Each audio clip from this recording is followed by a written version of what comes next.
sun goeth down. When through wonderful grace by my Savior I stand, will there be any stars in my crown? Will there be any stars in my crown? When at evening the sun goeth down. When I wake with the blessed in the mansions of rest, will there be any stars in my crown?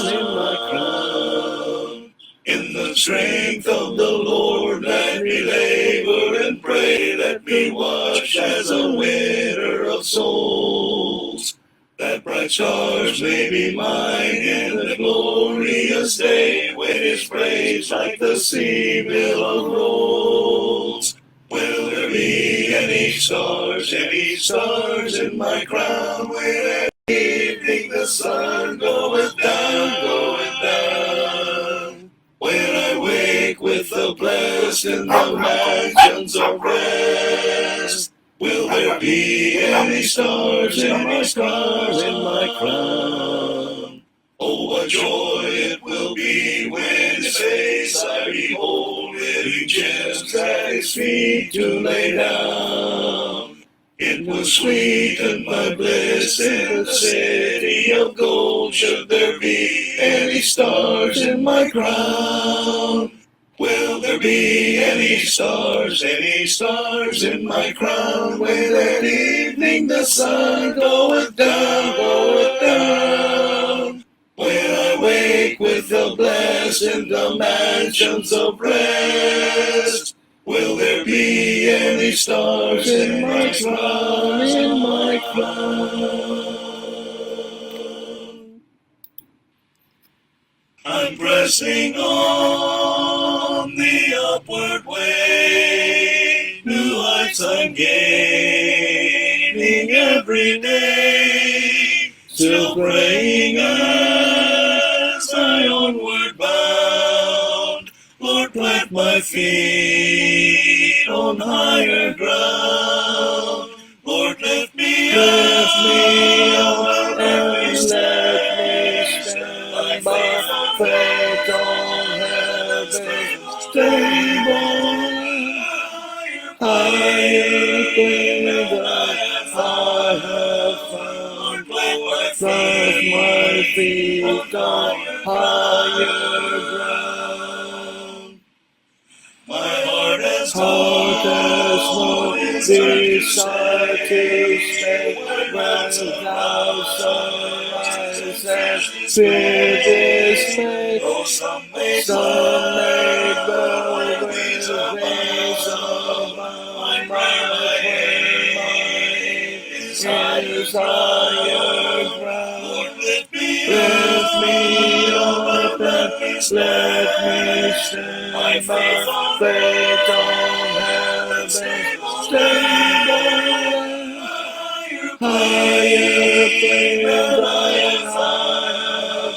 Lord, plant my feet on higher ground. I want to scale the most high and catch a glimpse of glory, but still I pray till heaven. Lord, lead me off my own to higher ground. Lord, lift me up and let me stand by faith on heaven's higher things I have found. Lord, plant my feet on higher ground.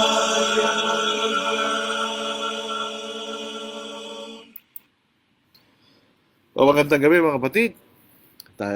Dapat po sana kagabi tayo nagkaroon ng pag-aaral po. Pero ngayon na lang po natin gagawin. Magandang gabi sa inyo lahat mga kapatid. Magandang Martes ng gabi. Maayong gabi sa inyong tanan, maigsoon. na imbang gabi kada kay amin kakabsat. Maupay nga gabi, kabugtungan ko kay Kristo. Diyos marhan na banggi sa indong gabos sa ating mga katugangan dyan sa may Bicol Region. Masanto sa labi at si kayon amin. Siyempre galing po sa amin, may pabengi kaya ko nga magandang gabi. Good evening. Good afternoon. Good morning. Kung saan man tayo naroroon. So ngayon pong gabing ito, ito po ay hindi nakita ko lang po ito sa recent na isang Facebook post na kung titignan mo, hindi aware ang mga kapatid sa mga sinasabi nila at ginagawa nila. Kumbaga, nagkaroon po tayo ng tayo po, sinasabi natin, tayo po yung conservative, tayo sumusunod sa scriptural pattern, kung ano po ang merong direct command, direct statement, merong approved apostolic example, o merong necessary inference, doon lang tayo natin gagawin ng isang bagay. Pero unfortunately, kahit po pag-aaralan po natin ng history, hindi gano'n. Hindi tayo gumagalaw dahil napatunayan natin na meron tayong scriptural authority sa ating ginagawa. Kung minsan ginagawa lang natin dahil nakasanayan natin ginagawa, o ginagawa ng iba pero wala tayong sinasabi. So anong pagkakaiba natin sa mga liberal? Anong pagkakaiba natin sa mga denomination? Meron po ako nabasa, babasahin ko lang po, hindi ko na sasabihin yung specific details. Yung babasahin ko lang po yung ako yung nagulumihanan actually personally. Hindi ko na po babasahin yung pangalan. What a blessing it was to attend the gospel meeting organized by X Church of Christ and Y Church of Christ. Ito po ay isang joint gospel meeting in effect. Hindi ko maintindihan yun. Kung ating sa pag-aaral sa gabing ito, walang joint works ang mga Churches of Christ. Dahil wala naman tayo centralized organization.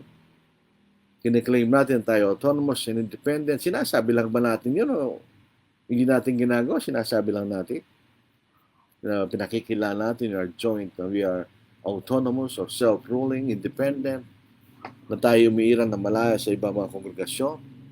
Wala tayong organic para bagang organization na andun tayo lahat. Katulad isang centralized. So ito po nga ating gustong pag-aralan sa gabing ito. Sabihin na ninyong para akong tawag doon na alarmist. Pero you should be alarmed. Pagka mayroon ginagawa na walang scriptural authority, we should be alarmed. Hindi po tayo pwedeng mag-relax. Otherwise, yung ginagawa natin, wala rin kabuluhan yun dahil yun ay aral ng tao, di ba? Hindi ito, it's not a matter na we can praise God or we could serve God. It is a matter of having scriptural authority sa lahat ng ginagawa natin sa larangan ng spiritual na pananampalataya. So ako po, marami na ako nabasang joint worship. Kahit sa mga tinatawag conservative churches of Christ, meron silang joint worship. Nabasa ko na yun. Meron silang joint yun, gospel meeting, joint lectureship. Paano nangyari yun na yung dalawang kongregasyon ay nagkasundo na sponsorin nila ang isang gospel meeting? Sinong may gawa no? Kanino gawain yun? So dito po ating mag-umpisa sa ating pag-aaral po sa gabing ito. Ang iglesia ng ating Panginoon, hindi po siya centralized. In effect, the Church of Christ is not composed of local churches of Christ. Ang iglesia ng ating Panginoon hindi binubuo ng lahat ng mga kongregasyon sa ating Panginoon.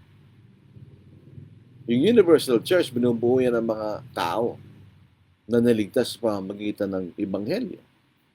Kaya ito po ay isang utos na pagka tayo Kristiyano, sumunod tayo sa Ebanghelyo, kailangan tayo maging kaanib sa isang local church. Yun po ay isang kailangan natin gawin. We cannot exist alone. Kailangan tayo po kaanib sa isang local church. Lahat po ng mga Kristiyano na mababasa natin sa Bagong Tipan were all members of a Church of Christ o isang kongregasyon ng ating Panginoon. For instance, si Apostle Paul, nang siya tumakas sa Damascus at nakarating siya sa Jerusalem, dahil siya isang Kristiyano, siya po yung nakisama sa mga kalagat o maging kaanib sa kongregasyon sa Jerusalem. Dito sa Gawa chapter 9 verse 26. Nang siya'y dumating sa Jerusalem, pinagsikapan niyang makisama sa mga alagad. Silang lahat ay natakot sa kanya sapagkat hindi sila naniniwala na siya ay isang alagad. Dahil once upon a time, actually recently, pagkatapos ng mabautismuhan, bago siya mabautismuhan, pinag-uusig niya yung mga Kristiyano. Actually, nang siya po ay maging Kristiyano, patungo siya sa Damascus para pag-usigin niya ang mga Kristiyano doon. Pero naging Kristiyano siya. So, nakisama siya sa mga gusto niya makianib sa mga kapatid sa Jerusalem. Subalit kinuha siya ni Bernabe, iniharap siya sa mga apostol, isinalaysay sa kanila kung paano nakita niya sa daan ng Panginoon na nakipag-usap sa kanya at kung paano siya nangaral sa Damasco na may katapangan sa pangalan ni Jesus. Kaya siya naging kasama nila sa Jerusalem. Na nangangaral na may katapangan sa pangalan ng Panginoon, siya nagsalita at nagkipagtalo sa mga Helenista at pinagsikapan nilang siya ay patayin. So ito po isang halimbawa ng isang Kristiyano ay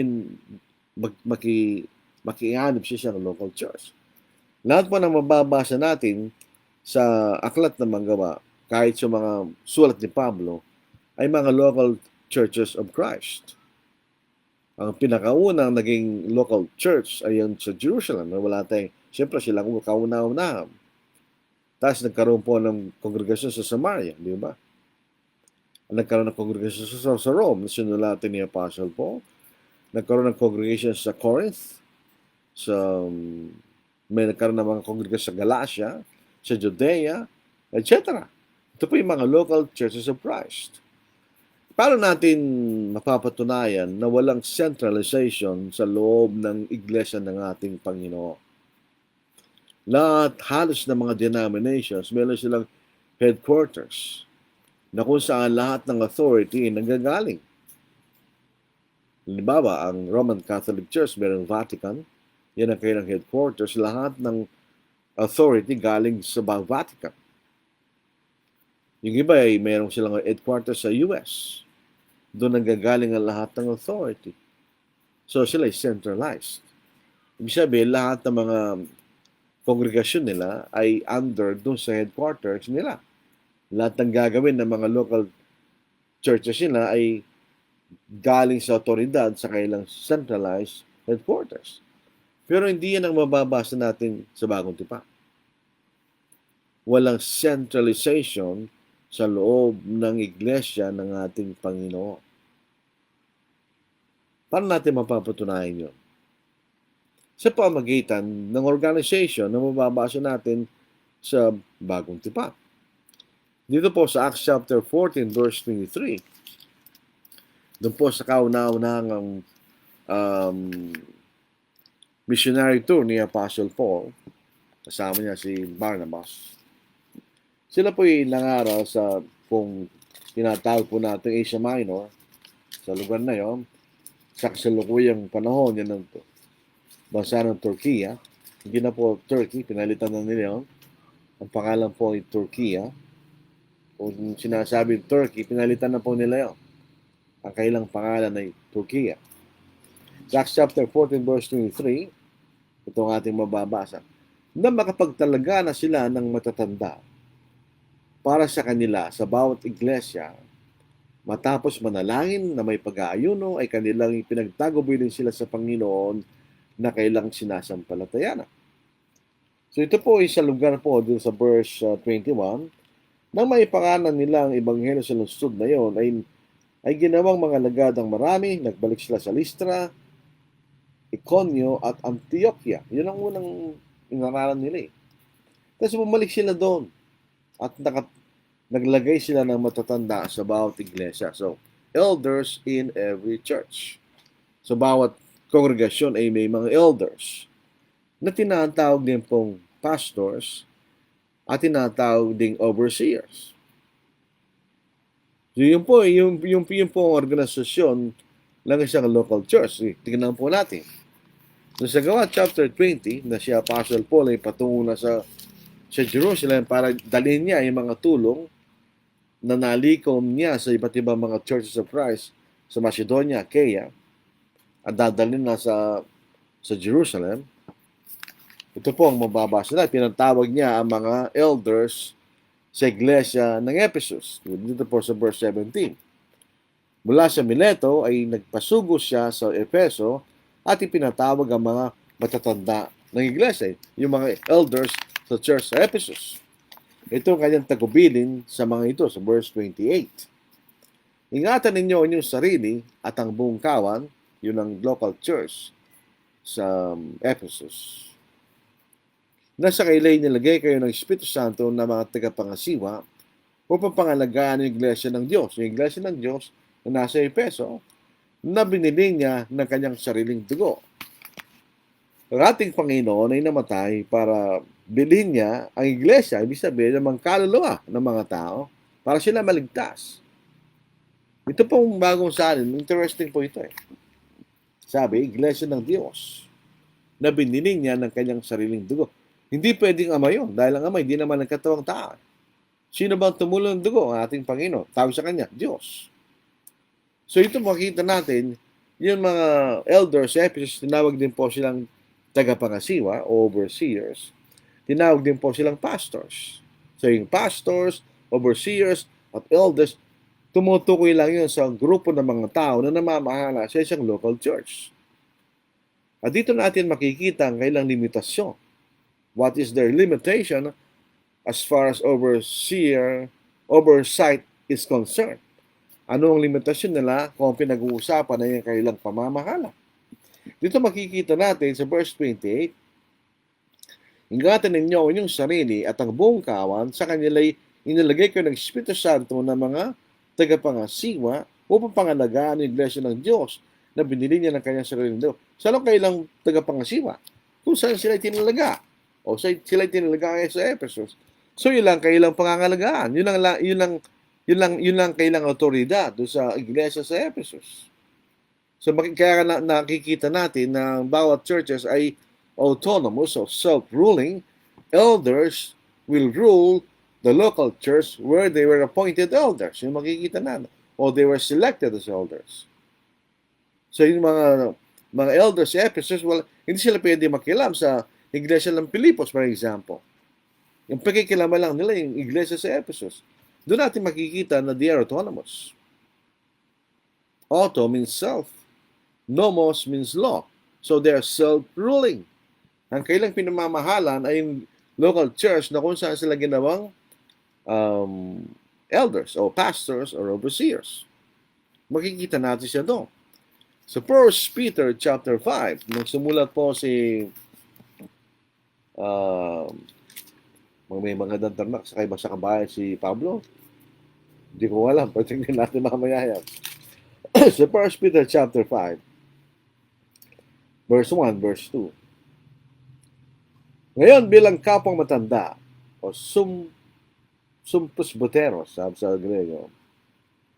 Ngayon bilang kapwang matanda at saksi sa mga pagdurusa ni Kristo, at bilang kabahagi sa kalulatihang ihahayag, ipinakikiusap ko sa mga matatanda sa inyo na pangalagaan yung kawan ng Diyos na nasa inyong pangangasiwa, na maglingkod bilang tagapangasiwa, hindi sa pilitan kundi bukal sa loob ayon sa kalooban ng Diyos. Hindi dahil sa mahalay na pakinabang, kundi may sigasig kanya. So anong pinamamahalan nila? Yung kawan na nasa kanila. Kanya. So, doon natin makikita ang oversight ng mga elders o yung pamamahala ng mga elders o pastors or overseers ay limitado lamang doon sa local church na kung saan sila elders, pastors, or overseers. So hindi sila pwede makialam sa gawain ng ibang local church. Si autonomous nga eh. And they are independent because they exist independent from other local church. In other words, kahit hindi natin alam yung kung anong local church yan, we exist sa ating sarili. For instance, Angeles City Southside Church of Christ, we are autonomous. Meron kaming sariling pamamahala ayon sa kalooban ng Diyos. And we're independent from other local churches kahit sa aming lugar. We are independent from the church sa Mabalacat. Kahit na meron church doon, we are independent. Wala kaming kinalaman sa kanila except na pare-pareho wala kaming mga Kristiyano at mga anak ng Diyos. Or other than that, bahala sila sa gawain nila, bahala kami sa gawain namin. Yun ang ibig sabihin ng autonomous at independent. Wala tayong nakikitang joint cooperation. Wala eh.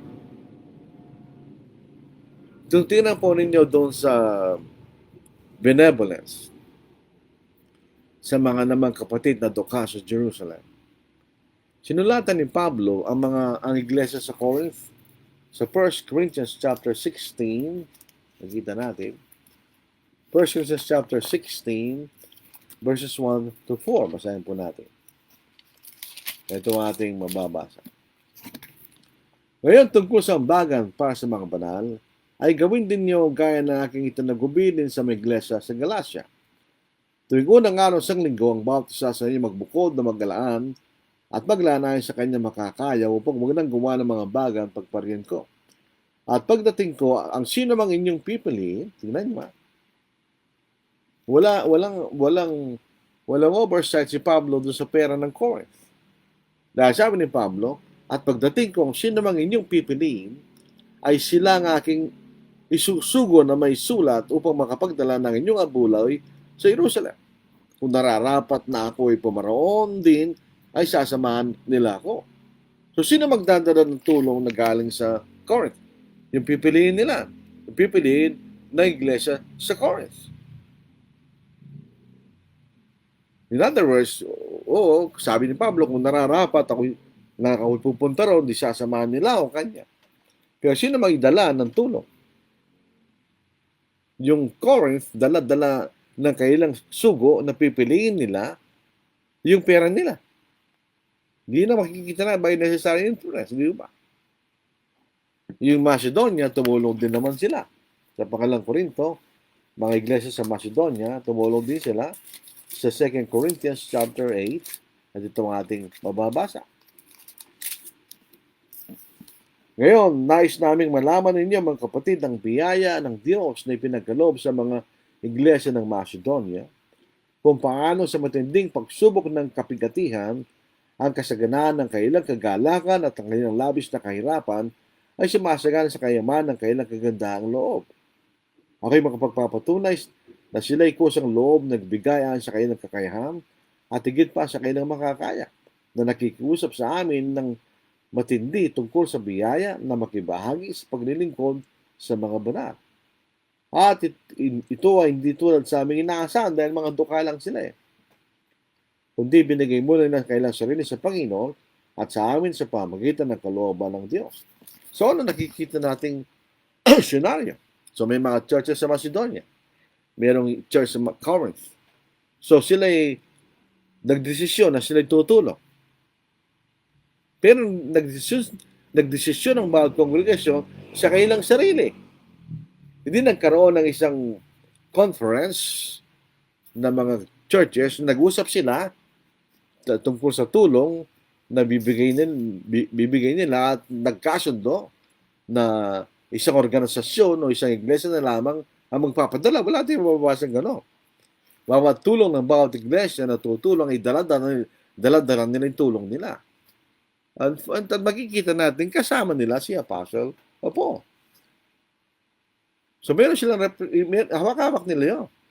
In other words, tumulong sila, okay, sabay-sabay silang tumulong, pero not jointly. Sila'y tumulong concurrently, o sabay-sabay silang tumulong, pero hindi jointly. Hawak-hawak ng bawat kongregasyon ang kailang sariling pananalapi na itutulong nila sa mga kapatid na doon sa Jerusalem. Yun ang makikita natin doon. Walang centralization. Noong unang panahon, hindi po tayo natututo sa kasaysayan. Kaya may sinasabi, history repeats itself because we do not learn from history. Ano ba nangyari sa mga naunang mga Kristiyano noong 19th century? Sina Alexander Campbell, at mga iba-ibang mga Kristiyanong panahon na yon, nanggaling sila sa denominasyon. Na makita nila yung katotohanan, iniwan nila yung denominasyon at nagbalik sila sa katotohanan sa Biblia. At first, ganoon. Somewhere along 1849, something 1850, nagkaroon ng conference sa Cincinnati, Ohio. Nagkaroon po ng mga representative about churches sa iba't ibang lugar sa Amerika at nag-usap-usap sila na sila gagawa ng isang organization na kung saan ito mga ngasiwa sa pagpapadala ng mga missionary sa iba't ibang bansa. Excuse me. So nagkaroon po sila ng conference sa Cincinnati, Ohio. Tingnan ko lang po yung exact date. Para eksakto po ng ating pinag-uusapan. Ngayon po yung informasyon madaling hanapin.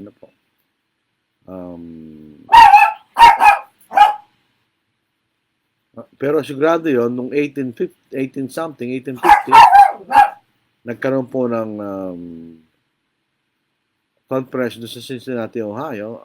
Si Alexander Campbell, wala siya doon. Pero pinili siya maging president ng organisasyon na yun.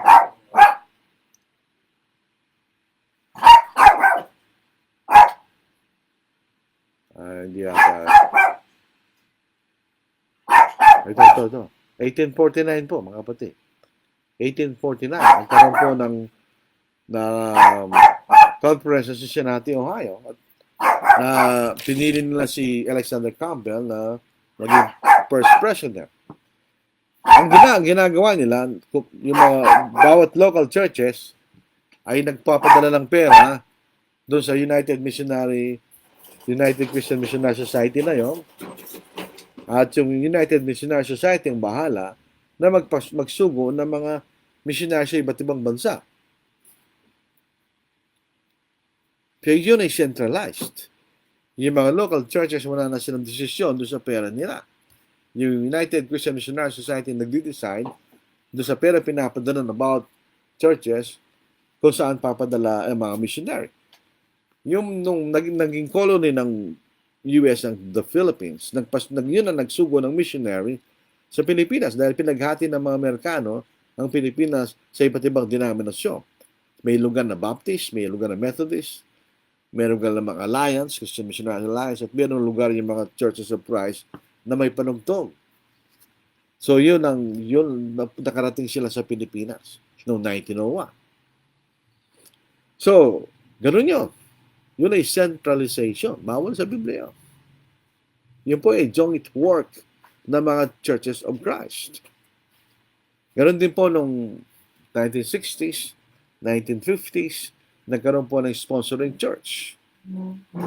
May isang church sa Texas na gustong tumulong sa Germany dahil nga po nag-api sila ng digmaan, pangalawang pandaigdigang digmaan, at ang Germany ay talagang bumagsak.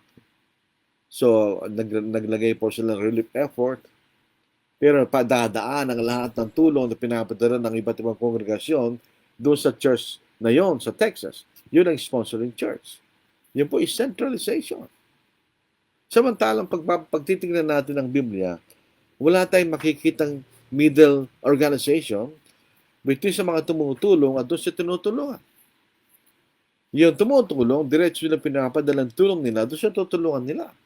Yun ang makikita natin sa Bagong Tipan. Kahit doon sa Antioch, nung tumulong sila sa mga kapatid na nangangailangan sa Judea dahil nagkaroon ng malawakang kagutuman sa buong mundo, a worldwide famine, Ganon din ang ginawa. Nagsugo sila ng kanilang mga inutusan nila si Pablo at si Bernabe na ipadala ang kanilang tulong sa mga kapatid na nasa Judea sa pamagitan ng kamay ng mga elders. Ganyan. Tignan nyo sa Acts 11, dito po ito sa verse 27 hanggang sa verse 30. Nang mga araw na nga ito ay may lumusong sa Antioquia ng mga propetang galing sa Jerusalem.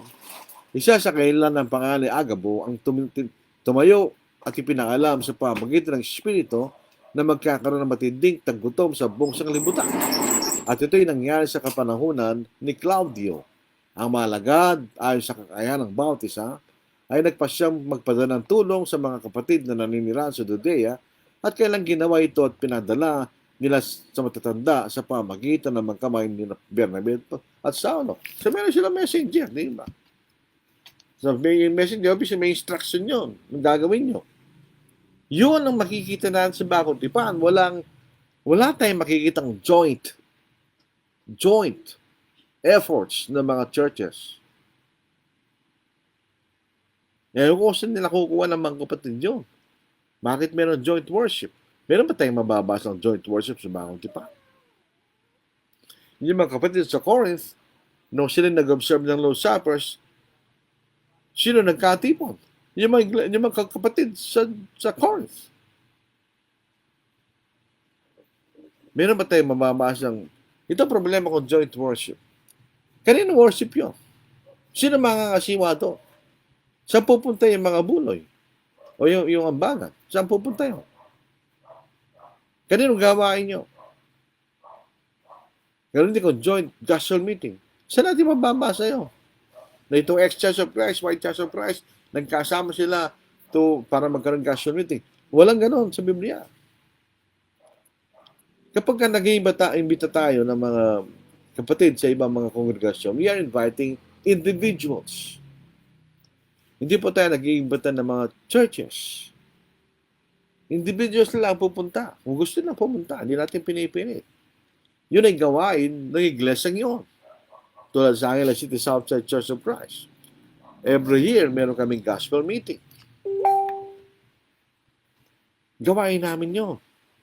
Kami ang bahalang gagastos doon. Kami ang magpo-provide ng venue. Kami mga siwa ng gospel meeting na yun. That is our work.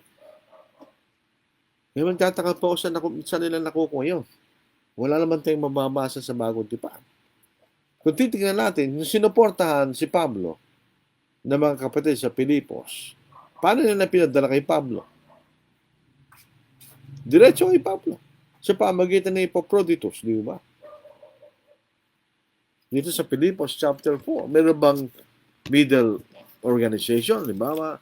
Pinadala mula sa isang kongregasyon, yung pera galing sa Pilipos, pinadala mula sa isang kongregasyon bago ibinigay kay Pablo. O kaya kung meron sabay-sabay na tumutulong kay Pablo, sila ba'y sabay na nagpapadala kay Pablo? The joint support? Hindi naman. Kung si Pablo sinusuporta ng iba't ibang iglesia, yung iba't ibang iglesia na yon ay kanya-kanya nagpapadala ng diretso kay Apostle Paul. Ito po ang aking unang natutunan nung ako po ay naging Kristiyano. Dahil nung ako ay naging Kristiyano, yung nag-baptize siya, si Brother Gamit,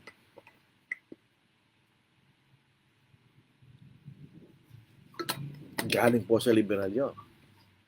So alam niya yung issue ng pagkakaiba. Bagamat ako'y baguhan pa sa pananampalataya, 6 na buwan pa lang ako na-baptize. Sabi niya, subukan mong ituro itong walking by faith ni Roy Cogdill.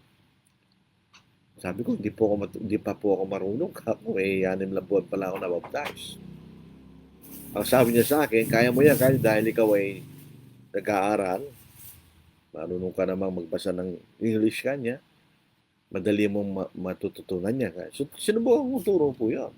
At totoo, ito pinag-uusapan natin eh. Yung cooperation of the churches kanya. Pwede silang tumulong sa isang, halimbawa, merong isang may bagyo sa Pilipinas, marami ang nagkaroon ng kasiraan, nasira ang mga pananim, etc. Yung mga church na tutulong, hindi naman magpapadala yan ng sa isa sa pamagitan ng isang joint na organisasyon. Hindi Diretso na ipapadala yan sa mga tutulungan nila. Yun ang nasa Biblia. Kapag nagkaroon tayo ng middle organization o kahit na middleman nga, parang lumalampas tayo sa sinasabi ng banal na kasulatan. Kasi ang mangyayari dyan, paano kung dalawa? Okay, dalawa. Paano kung naging tatlo? Paano kung naging apat? Paano kung naging lima? Naging anim? Tapos sasabihin nila, okay, magkaroon na tayo ng isang church na mga siwa dyan. Magpapadala lang tayo ng tulong sa church na yun. Sana ang bahala sa ating mga joint worship, joint personal meeting.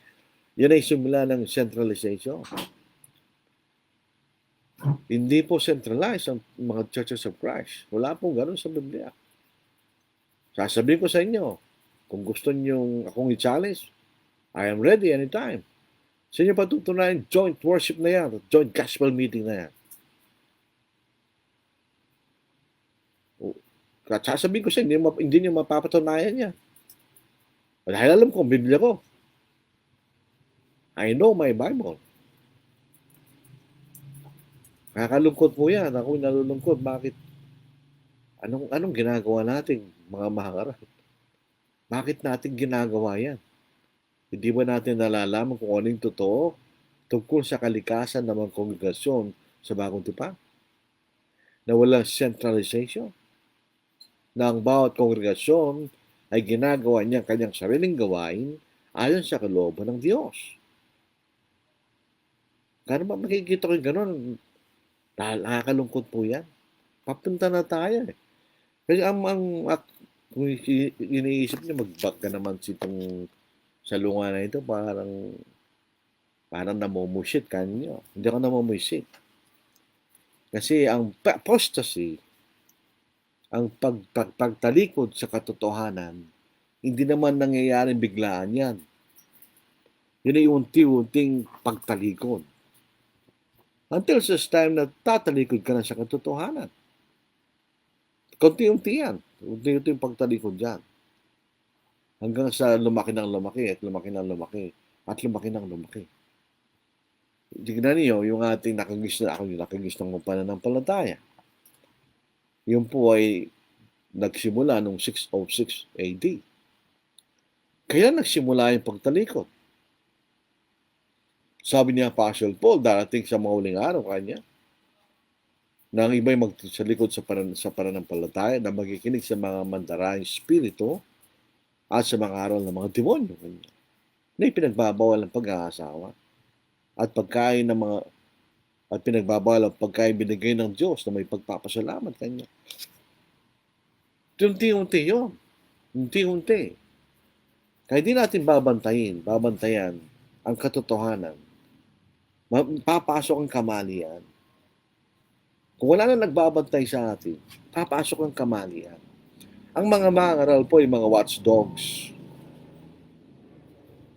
Alam niyo ibig sabihin ng watchdog? Pag may tao palapit sa bahay, tataol yan bilang babala. Para maiwasan ang tao yon na makagawa ng kaharasan o pagnanakaw sa isang sangbahayan. Kaya mayroong aso, it's a watchdog. Ang mga mangaral, pinagtatanggol nila ang katotohanan. We are watchdogs. Sabi ni Ezekiel kanya, itong mga watchdog, hindi marunong tumahol kanya. Pag hindi marunong tumahol ang aso, madaling pumasok yung kaaway. Kaya we are watchdogs. Kaya binabantayan natin yan. Dito sa 1 Timothy chapter 6, ito po ay tawag doon, pinagtagubilin ni Pablo kay Timoteo. Anong pinagtagubilin niya kay Timoteo, mga kapatid? Sa verse 20, O Timoteo, ingatan mo ang pinagkatiwala. Sa anong pinagkatiwala sa mga mangaral? Ang salita ng Diyos. Iwasan mo ang mga usapang walang kabuluhan at ang magpagsalungat ng huwad na kaalaman na sa pamagitan ng paniniwala dito ang ilan ay nalihis sa pananampalataya sa mayunawa ang biyaya. So tingnan nyo ito, pagli sa katotohanan, matagal na nangyayari kasi bakong tipan. Anong bunga nun? Kawalan ng pag-iingat. Kawalan ng kaalaman sa banal na kasulatan. Hindi, yung pangangal, di lang basta bautismo ng bautismo, o bagay yun. Pero majority ng gawain ng pangangaral ay pag-aaral sa salita ng Diyos. Hindi yung basta tira ka ng tira, tapos hindi mo alam kung anong ginagawa mo. Lumalis ka na sa banal na kasulatan, di pa alam.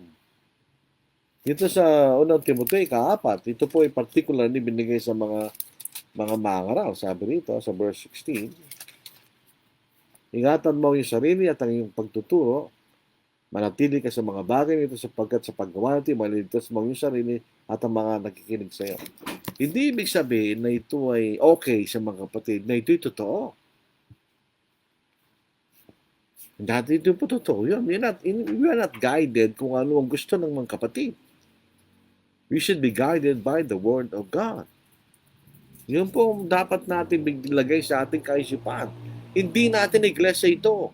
Ito iglesia ng ating Panginoon. Hindi natin binili ng ating dugo ito. Binili ito dugo ng Panginoon. Kaya dapat siyang masunod, hindi tayo. Ang dami na po mga strange noises. Ano po? Church anniversary. Church Thanksgiving. Tapos mayroon sa mga liberal sinasabing, awit papuri, ganyan. Ngayon, mayroon joint worship, joint gospel meeting, joint lectureship. Saan natin mababasa yan? Kaya magalit sa akin. Pero kahit magalit pa kayo, huwag lang magalit sa akin ng Diyos. Sabi ko, hindi ako takot sa tao. Wala naman magagawa sa akin ng tao eh. Natakot tayo sa Diyos. Yan yung pwede magparusa sa atin kung di tayo magiging tapat sa Diyos. So yun po, yung makikita nyo, papunta na, pag meron mga gagawin na ganyan, unti-unti na tayo papunta sa pagtalikod. Wala na tayong pag-iingat sa mga bagay nating ginagawa. Ang nangyayari sa atin, ginagawa muna natin.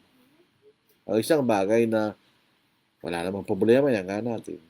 Pero hindi natin muna iniisip kung meron scriptural authority, yung bagay na yan, wala. So, ginagawa na natin. Joint worship, joint lectureship. Ginagawa na yan.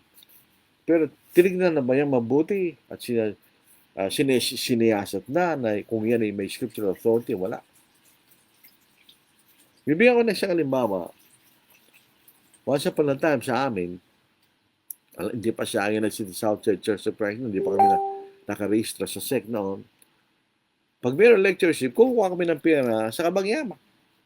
Nagawa namin yan. Pero may panahon na sabi ko, meron bang ano yan? Meron bang scriptural authority ginagawa natin? Yung pagkain kako, hindi bahagi yan ng casual meeting. Ang casual meeting ay pagtuturo ng Ebanghelyo. So, kung hindi yung bahagi ng casual meeting, hindi gawain ng iglesia yan. So, hindi gawain ng iglesia yan, gawain ng individual yan. So, yung individual dapat ang gumastos yan, hindi yung pera ng iglesia. Yun ang ginawa namin. Ang pagkain, hiwalay sa casual meeting po yun. Incidental lang po yun dahil nagkataon lang, may inibitak sa malayo. Parang hospitality lang po yun. So, galing sa pera ng individual yun. Hindi galing sa pera ng iglesia. So, may ganun. So, pagka na-challenge tayo sa mga bagay natin ginagawa, huwag tayong magalit. Tignan natin ang Biblia. Totoo ba na may mga ganito? Pwede mo natin gawin yan? Meron ba tayong scriptural authority sa ganito? Yan ang magandang kaisipan. Hindi magiging defensive tayo at magagalit. Hindi magandang espiritu yon. Hindi tayo maliligtas pagka ganoon. Dito sa mga taga-Berea, ito po dapat tayo. Sa Acts 17 verse 11, pinapasukan na po tayo ng liberalism na hindi natin napapansin. Sa Acts chapter 17 verse 11, Ngayon ang mga ito higit na marangal kaysa sa mga taga-Thessalonica, sapagkat tinanggap nila ang salita ng pumupananabik na sinisiyasat araw-araw mga kasulatan kung tunay mga bagay na ito. Nakinig sila kay Apostle Paul. Si Apostle Paul na yun, ha? Pero tinignan pa rin ng Biblia nila at siniyasat kung tama sinasabi ni Apostle Paul. So it's high time na yung mga ginagawa natin bilang congregation, kailangan natin siya sa atin. Kung ito nga tinuturo o authorized by the New Testament o hindi. Otherwise, wala tayong autoridad. Yun ang masakit doon. Yun ang delikado po doon. Wala tayong scriptural authority. Paano kung isang daang churches ang joint worship? Kaya nang gawain nyo? Wala man tayong mababasa na sa bawat tipan. So, saan nakukuha yung ganyan? Ako nagtataka rin. Hindi tayo nag-iingat. Hindi tayo nag-iingat. Yun po ang dapat nating maging conclusion dyan. Hindi tayo nag-iingat. Kaya nagagawa itong mga bagay na ito, kala natin okay lang. Yung maliit na bagay lang yan kanya. Katanungan po, saan nanggagaling malaking bagay? Sa maliliit. Pinabaya kami maliit na yan. Ngayon, pagka merong ibang suggestion yung kapatid na wala sa Biblia, at sasabihin natin, bakit mo bakit natin gagawin yan? Babalikan ka niya. Bakit natin pinapayagan yung kanya? Kaya pag umalis tayo sa standard ng bagong tipan, wala na yun. Tapos na yung pattern. Kaya mag-ingat po tayo. Dapat ang ginagawa natin nasa pattern na. Ang dami ko na pong wala ko. Ako lang ba nakakapansin o masyado lang akong pampakilamero, hindi ko alam. Pero marami na ako nakitang walang otoridad sa ginagawa ng mga kapatid eh. Meron silang birthday party sa loob ng church building. Ano yon? Yung mga gumagawa dinidepensahan nila yun. Ano bang masama doon kanya? Ano masama? Meron namang pangangaral at panalangin, pag-aawitan. Yun po nakarang sa sermon natin, yung kung pwede po magpakasalo. Ito po isipin natin, yung pag-aawitan, yung panalangin, those are authorized. Pero hindi ko mo ginawa mo yon ay maging authorized na isang bagay na hindi authorized. Halimbawa, yung birthday party sa loob ng church building, that's not authorized. Hindi po dahil nanalangin kayo o nagkaroon ng pangaral, maging okay na yun. Hindi pa rin. Because that is unauthorized. Marami po. Ang nakakalungkot lang po dyan, minsan kahit alam naman ayaw nila magsalita. Bakit? Ba't kayo natatakot? Delikado yan. Dapat pagka meron tayong nakikitang hindi ayon sa Biblia, dapat tayo mag-ingat.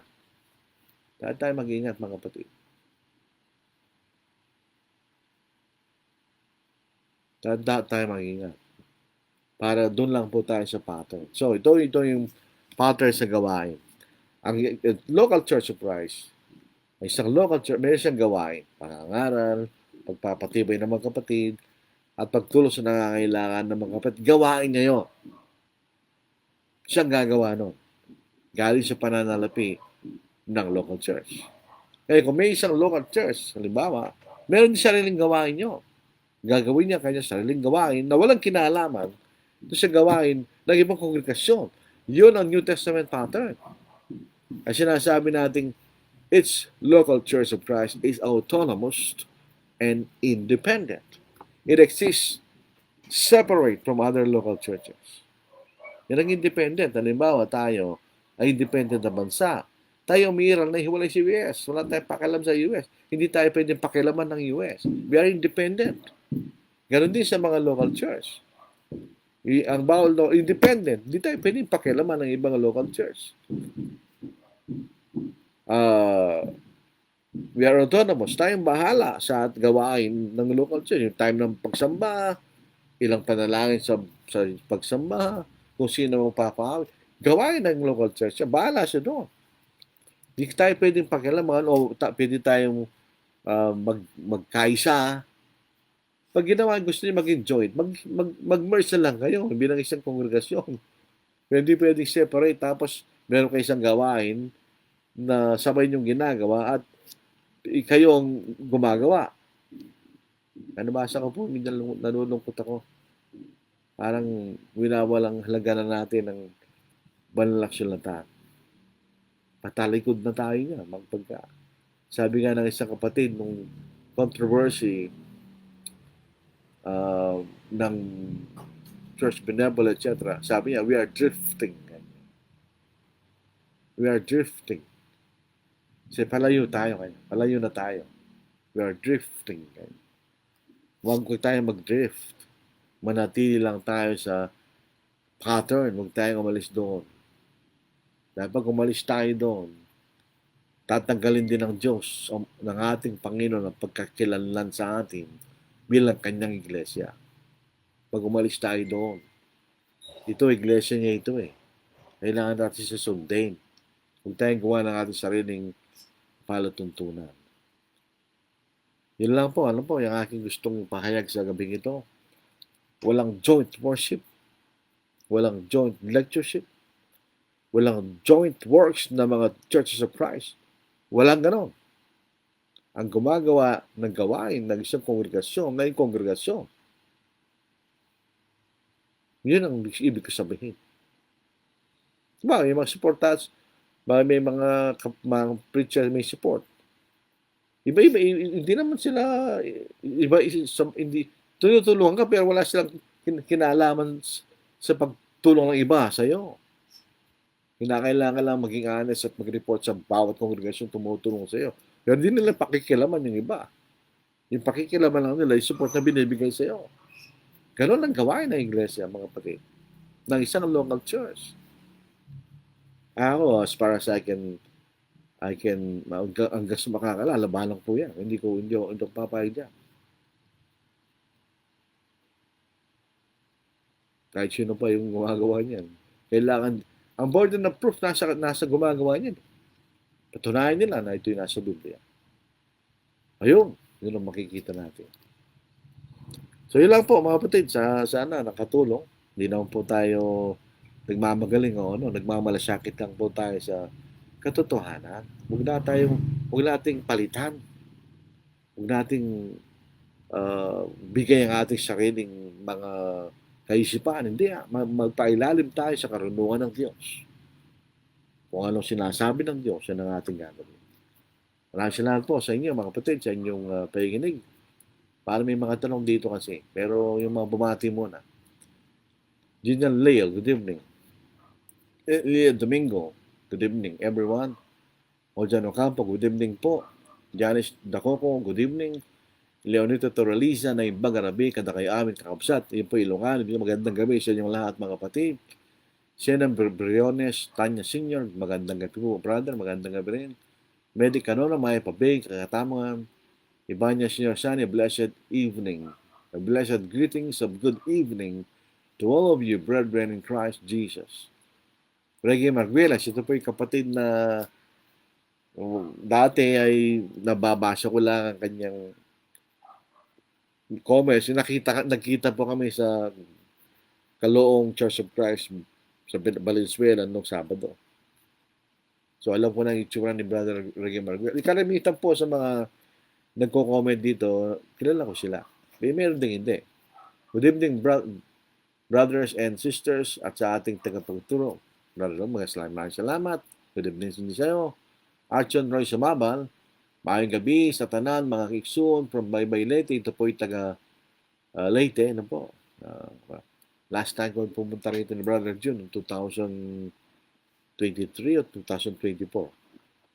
Siguro, alam ko lang bumalik.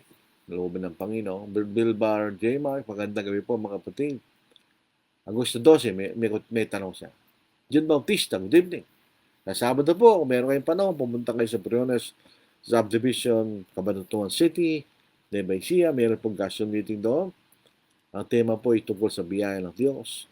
4 po magiging tagapagsalita, kasama ng inyong lingkod. Sana makarating po kayo, loobin ng Panginoon. Jonah Darasin, good evening po sa lahat. Ito yung balo po ng aking kaibigan at kapatid kay Kristo, si Brother Rick Darasin. Si Brother Rick po ay matagal akong nakasama sa gawain po yan. Gina Lail, good evening. Dito ay Mlacanlali. Magandang gabi, mga iksun. Tagbisaya na rin si Brother dito. Ang iyang asawa ay kalahating mistisang Cebuana at Ilocano. Maayong gabi, mga iksun. Kanya, magandang gabi, mga kapatid kanya. Alvin Miguel, ito is Zamboanga City.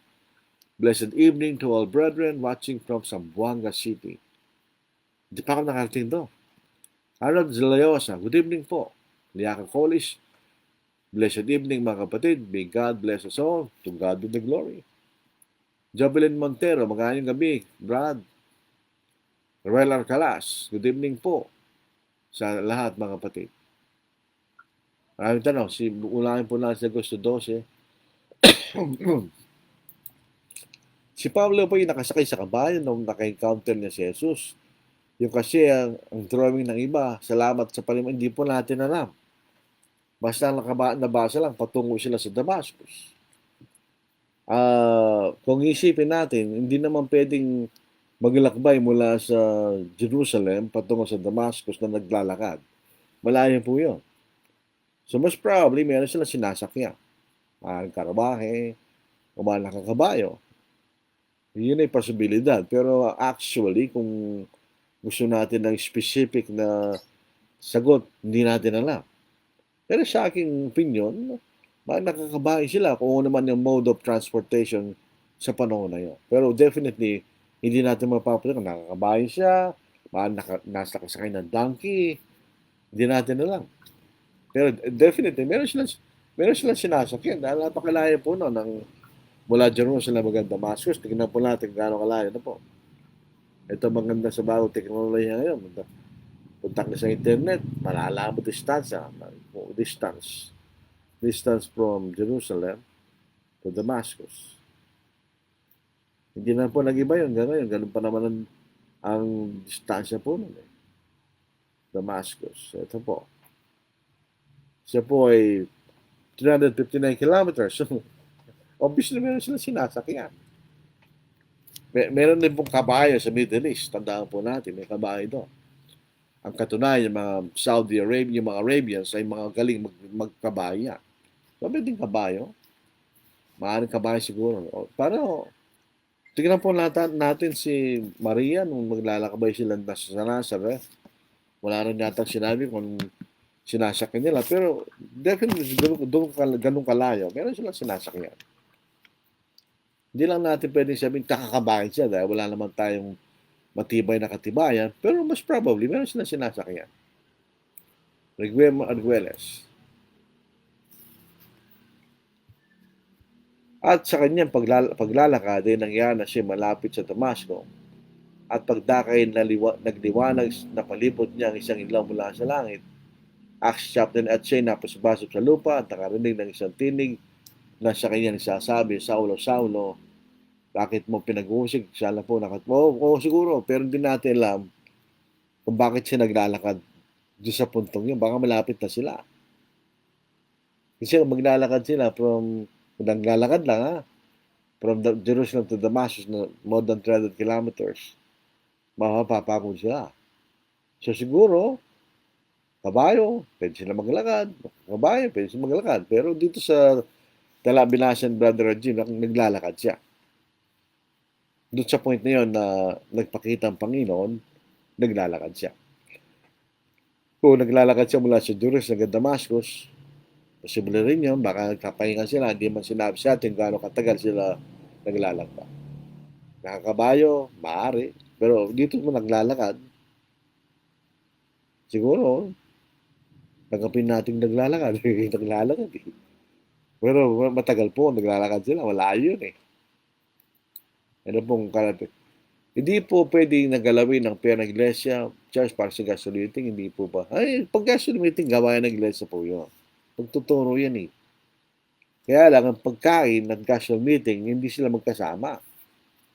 Ang gasoline meeting, ang kasama lang yan, yung lugar, kung saan gagawin yung pagtuturo, kung saan man ang venue ng church. Ano po? Minsan pwede sa church building, minsan mangungupa siya ng venue kung masyado marami yung pupunta. At yung pagtuturo, pangangaral. Pwedeng bigyan ng support yung mga ngaral kung yun ay preacher. Diba, kung siya yung imbita, kung galing sa malayo, bigay mo gastos niya, etc. Yun ay galing sa church treasury. Pero yung pagkain, pag-aralan nyo, ito'y nararapat na magaling sa individual dahil hindi naman gawain ng iglesia yun. Hindi natin makikita kung edification na pangangaral yun. Dahil lahat ng dalawang yan, edification, pangangaral, yun ay pagtuturo ng salita ng Diyos. Ito meron pa ata isa eh. Wala na po ata. Pero meron pa po.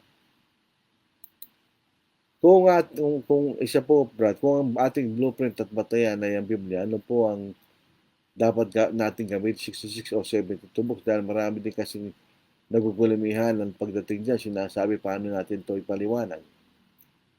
Yung 66 o 7, yung 72, yung hindi sinasabi yung kasama yung karagdagang Biblia ng Old Testament.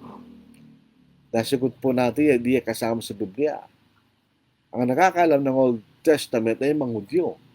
Dahil sila pinagkatiwalaan ng oracles of God. Dito sa Romans chapter 3, basahin natin. Titignan natin sa Tagalog, ano po. Romans chapter 3, sabi niya, they were entrusted the oracles of God. Kaya mas titignan po natin. What advantage then is the Jew, or what is the profit of circumcision? Ganyan. Much in every way. Chiefly because to them were committed the oracles of God. Yung salitang oracles, ano po, meron po siyang sa aking margin, the scriptures, ganyan.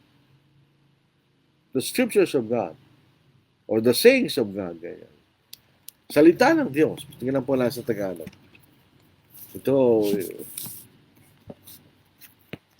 mababasa natin. Mababasa. Maawang ating mabasa sa napakanin. Ano ang kalamangan ng Hudyo o ano ang pakinabang sa pagtutulit? Napakarami. Ang una sa lahat, ipinagkatiwala sa kailangan mga aral ng Diyos. Ang mga aral ng Diyos ay yun ang Old Testament. So alam nila yung aklat ng Old Testament. Ito yung Genesis hanggang Malachi. So wala yung Ecclesiasticus, yung Judith, Tobit, Build the Dragon. Wala yun. Wala sa Biblia po yan. Nilagdag lang ng mga Roman Catholics yan. Wala silang scriptural manuscript support na hindi kasama sa Old Testament. Doon tayo sa 66. Doon tayo sa Bagong Tipan. Yung Bagong Tipan, yan ang tipan ng ating Panginoon.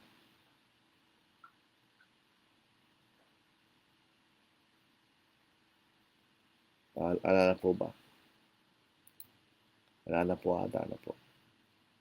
Brother Leonard Tornisa, salamat sa itinuro kayong gabi. Noong na-convert kami sa Iglesia ng Panginoon, itinuro sa amin na walking by faith ni Ray Congdale. Salamat at naituro mo gabing ito para sa pagpapalakas ng katulad. Opo, ako rin. Yan ang unang nabasa kong nakalat. Yung walking by faith ni Ray Congdale. Ito kayo nagtap, salamat. Dahil yan po ay patungkol lahat sa authority ni Kristo. How to establish scriptural authority. Paano mo malalaman kung ang isang halimbawa ay may autoridad ng Panginoon. Ano yung expediency. Tinuro lahat dun eh. At kung ma-master mo yan, hindi ka mahihirapan sa pag-analyze ng salita ng Diyos. Kaya lang kung hindi po tayo nagsusumikap, yun ang problema. Hindi naman ang aim natin magbaptize. Okay, kasama yun, pero hindi lang yun ang ating layunin. Ang layunin natin, may pangaral natin kung ano yung totoo. At yung mga tao ay maniwala kung ano yung totoo. Yun ang makikita natin. Robert Castillo Ranches na ibag Ken Nagasat Arabi. Brad, hindi ko po alam yung Ken Nagasat. Ano po? Naibag. Alam ba, naintindihan po na Ken Nagasat. Arabi. Brad. Makikita rin po natin kung anong kahulugan yung binanggit ni Brother Ranches. Wala na po nakita. So ano lang po, hindi po naman po tayo magkakaaway, hindi naman. Tayo magkakapatid. Kaya nga magmamalasakit tayo sa isa't isa. Kung ang iyong kapatid sa laman ay nagkakamali, pababayaan mo ba siya sa kanyang pagkaliwara? Hindi. Kausapin mo siya, sabi mo, Brad, kaya nga sinasabi natin ito, hindi para magmagaling o ano, kundi buksan ng ating kaisipan sa mga bagay na ito. Ito ba'y totoo? Kung okay mali, di sabihin nyo. Wala namang problema, di ba?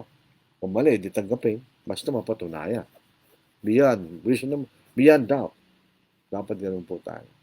Kung wala, huwag natin ipilit. Magkakasala tayo sa Diyos pagka ganun po, mga kapatid.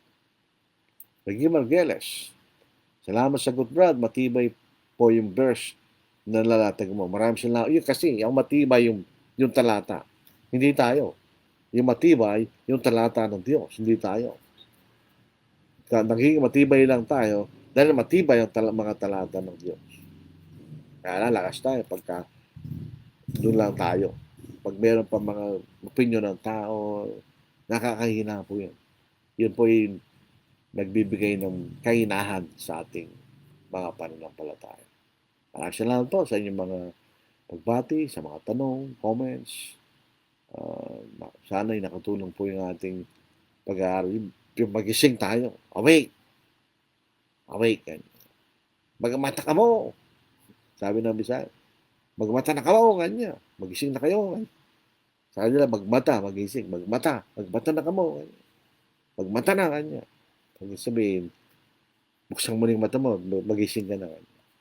Maraming salamat po, mga kapatid.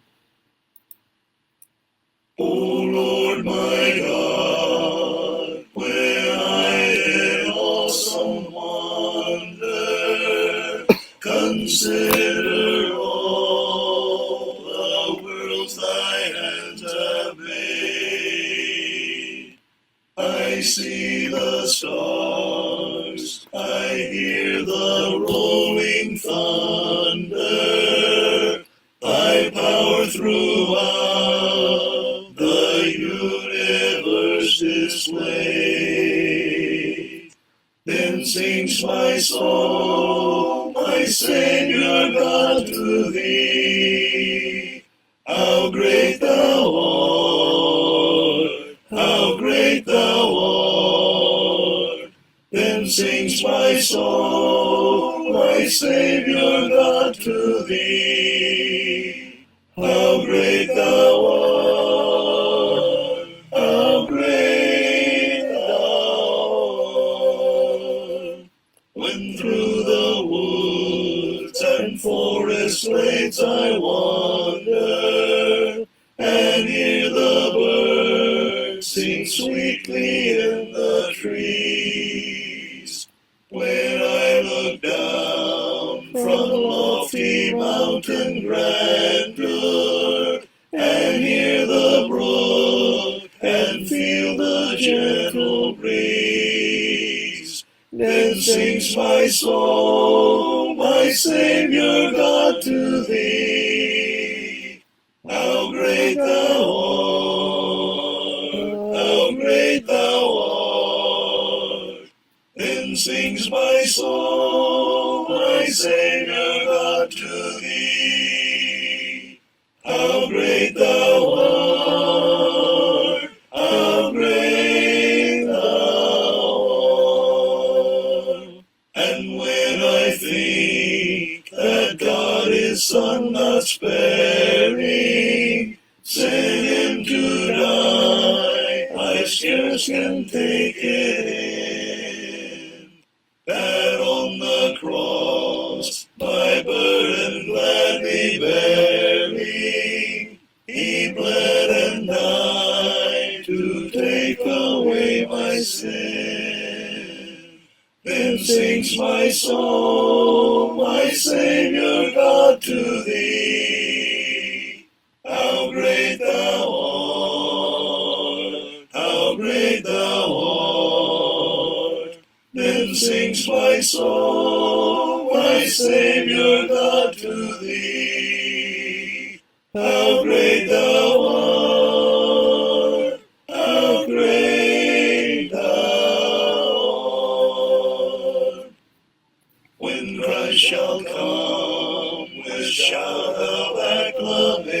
salvation and take me home. What joy shall fill my heart? Then I shall bow in humble adoration and there proclaim, my God, how great thou art. Then sings my soul, my Savior God, to thee. How great thou art, how great thou art. Then sings my soul, my Savior God, to thee. How great thou art, how great thou art. When the trumpet of the Lord shall sound, and time shall be no more, and the morning breaks eternal, bright and fair. When the saved of earth shall gather over on the other shore, and the roll is called up yonder, I'll be there. When the roll is called up yonder, when the roll is called up yonder, when the roll is called up yonder, when the roll is called up yonder, I'll be there. On that bright and cloudless morning, when the dead in Christ shall rise, and the glory of his resurrection share. When his chosen ones shall gather to their home beyond the skies, and the roll is called up yonder, I'll be there. When the roll is called up yonder, when the roll is called up yonder, when the roll is called up yonder, when the roll is called up yonder, I'll be there. Let us labor for the Master from the dawn till setting sun. Let us talk of all his wondrous love and care.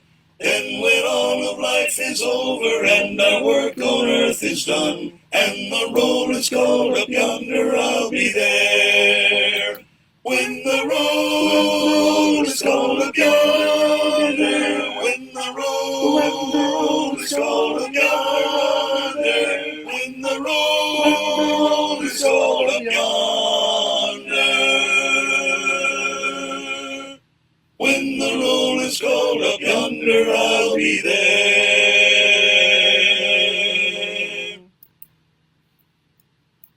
Glory po na po bukas po mga kapatid. Tayo po'y magkaroon ng pag-aaral. Magbalik po tayo doon sa ating serye tungkol po sa Church Benevolence. Sana po sa Biyernes din po ng gabi, magkaroon tayo ng pag-aaral. Bagamat Sabado ng umaga po, maaga kaming magbibiyahe patungo sa Cabanatuan City.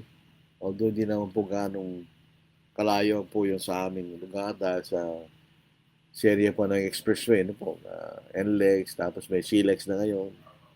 Malaking oras ang nababawas po sa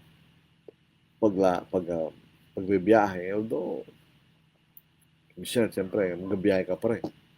So, yun po. Panlain po natin ang Casio meeting po sa Sabado, dyan sa may Briones Village, so Subdivision, Cabanatuan City.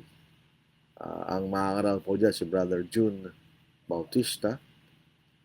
Alam po yung church sa Cabanatuan, magandang history dyan. Nagsimula sila sa gitna po ng syudad, nangungupahan si Brother June at si Mrs. niya, Sister Sheila, sa gitna ng syudad. Doon sila nagsimula. Tapos lumipat sila dyan sa Briones Village. Sa bahay naman nila, nagsasamba, hanggang sa mag-isip yung mga kapatid na bumili ng property at magsimula ng isang church building.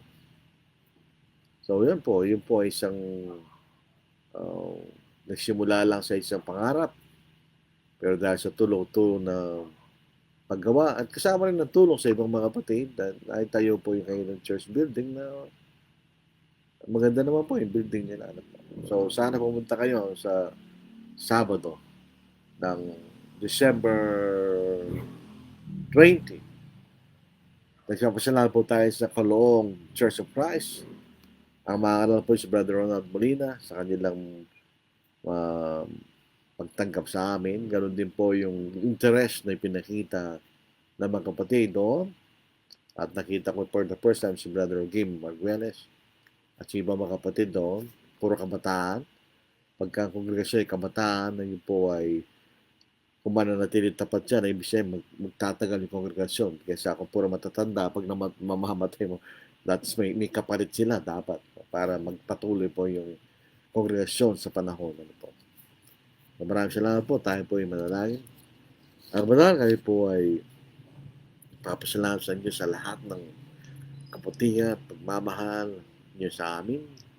Bagamat di kami karapat-dapat doon, ay ginawa pa rin nyo kami ng kabutihan na kami makalaya sa tali ng kasalanan ng Diyos. Kami po ay nagugulimihanan, nalulungkot sa mga pagtaliwas at hindi pagsunod sa inyong kalooban. Dapat po ang bigyan nyo kami ng kaliwanagan ng kaisipan sa pag-aaral po niya yung mga salita upang maituro po namin at maingatan ng katotohanan at ito yung aming gawin at sundin ng Diyos.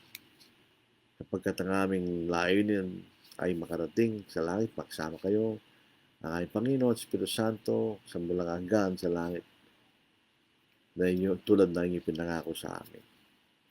Naway bigyan niyo kami ng kapakumbabaan o Diyos na tagapin namin kung kami mali at magkaroon kami ng pagsisisi panunumbalik sa katotohanan. Muli, dinadalayan po namin ang aming mga namamahala sa aming pamahalaan na sana magkaroon sila ng political will at karunungan upang mapatatili katiwasayan sa aming bayan at magpatuloy po kami sa katiwasayan na paglilingkod sa inyo, O Diyos.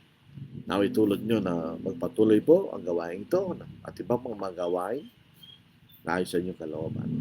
At ang mga bagay pong ito ay aming hiningi sa dakilang pangalan sa Kristo. Amen. Maraming salamat po mga kapatid. Lobin ng Panginoon. Bukas muli, tayo po ay magkasama muli sa pag-aaral po ng salita. Singat po tayo mga kapatid. Amping ko mo mga nagsuon.